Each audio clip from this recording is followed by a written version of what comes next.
Good morning. आप सभी प्यारे विद्यार्थियों का यूट्यूब चैनल आरडीएस में हार्दिक स्वागत अभिनंदन। आज हम लोग फिजिक्स का पहला चैप्टर प्रकाश का परावर्तन का ऑब्जेक्टिव एमसीक्यू क्वेश्चन कर रहे हैं। इसको अच्छा से देखिएगा। ये चैप्टर परीक्षा की दृष्टि से बहुत ही महत्वपूर्ण है। तो आइए हम लोग बिना देरी किए हुए चैप्टर पर आते हैं और पहला क्वेश्चन देखते हैं। पहले आप यह समझ लीजिए, प्रकाश, इस चैप्टर का नाम है प्रकाश का परावर्तन।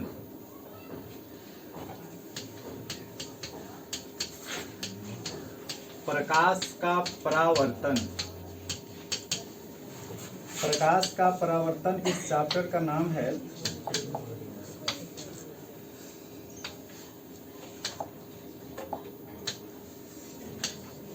प्रकाश का परावर्तन।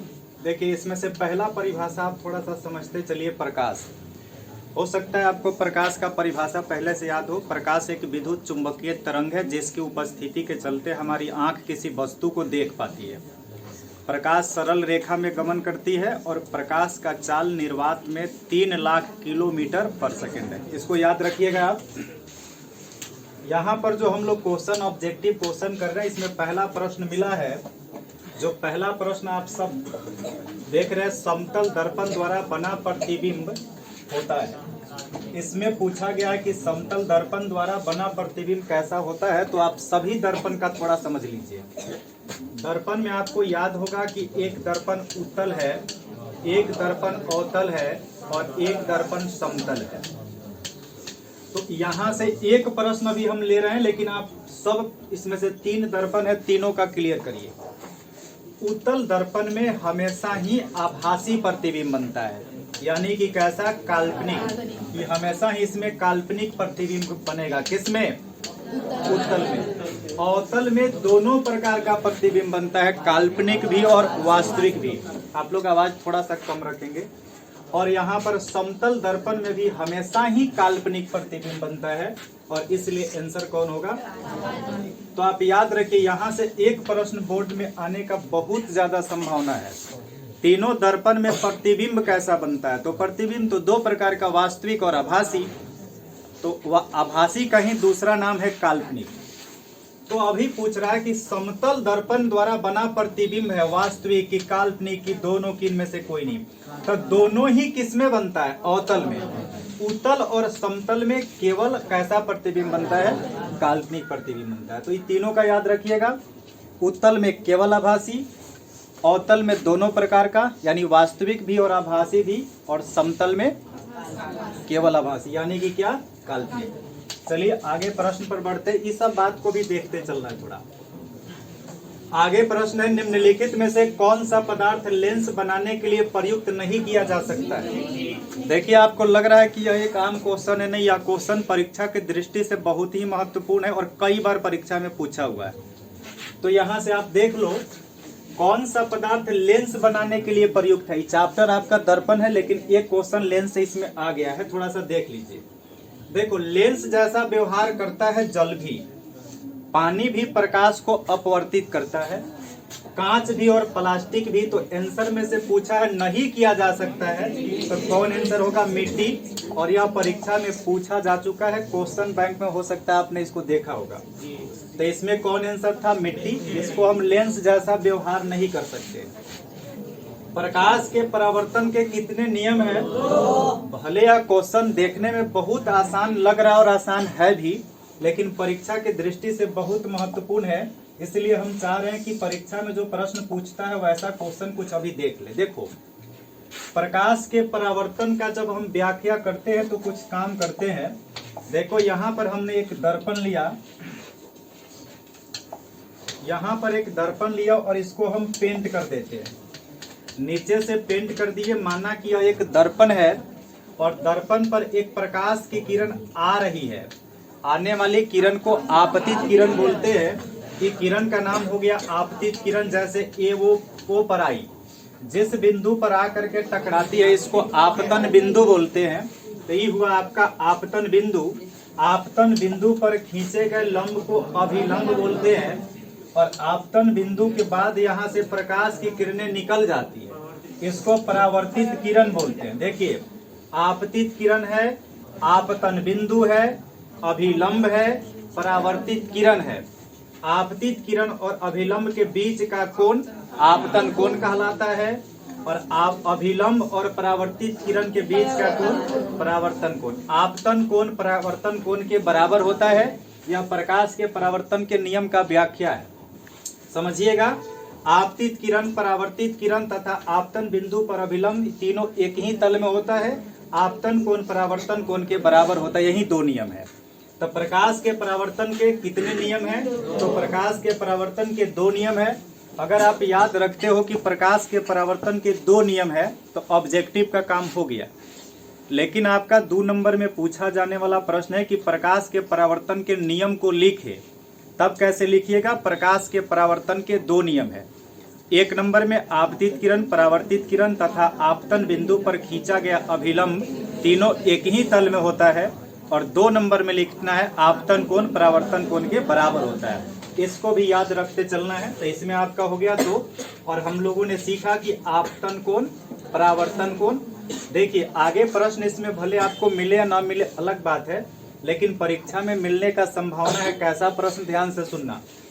पूछ लेता है कि आपतन कोण कहते हैं, और ऑप्शन 4 ठो लगा देता है।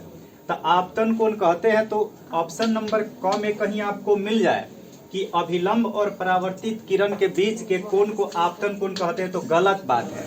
तो हम खोजेंगे क्या? आपतित किरण और अभिलंब के बीच के कोण को आपतन कोण कहते हैं।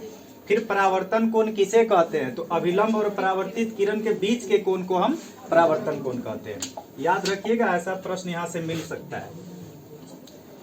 आगे प्रश्न है, किस दर्पण से हमेशा वस्तु से छोटा प्रतिबिंब प्राप्त होता है? देखो, अवतल दर्पण दोनों प्रकार का प्रतिबिंब बनाता है।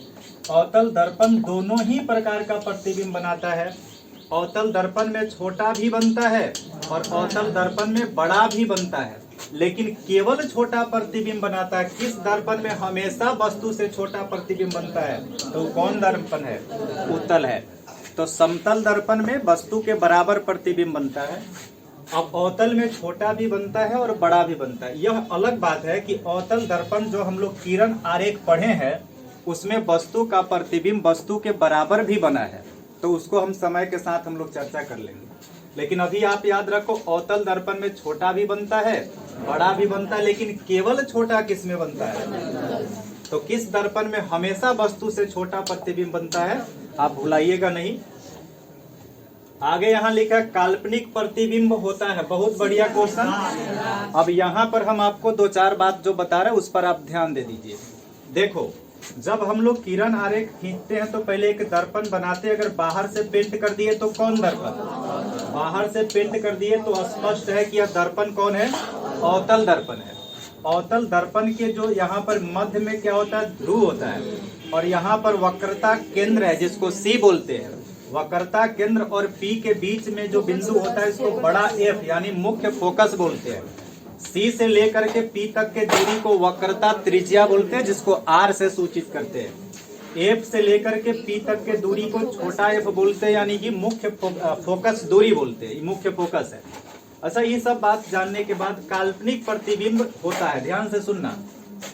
तो इसके अलावे हम बता रहे हैं कि अगर कोई भी प्रतिबिंब मुख्य अक्ष के ऊपर बनता है तो हमेशा ही प्रतिबिंब सीधा बनेगा।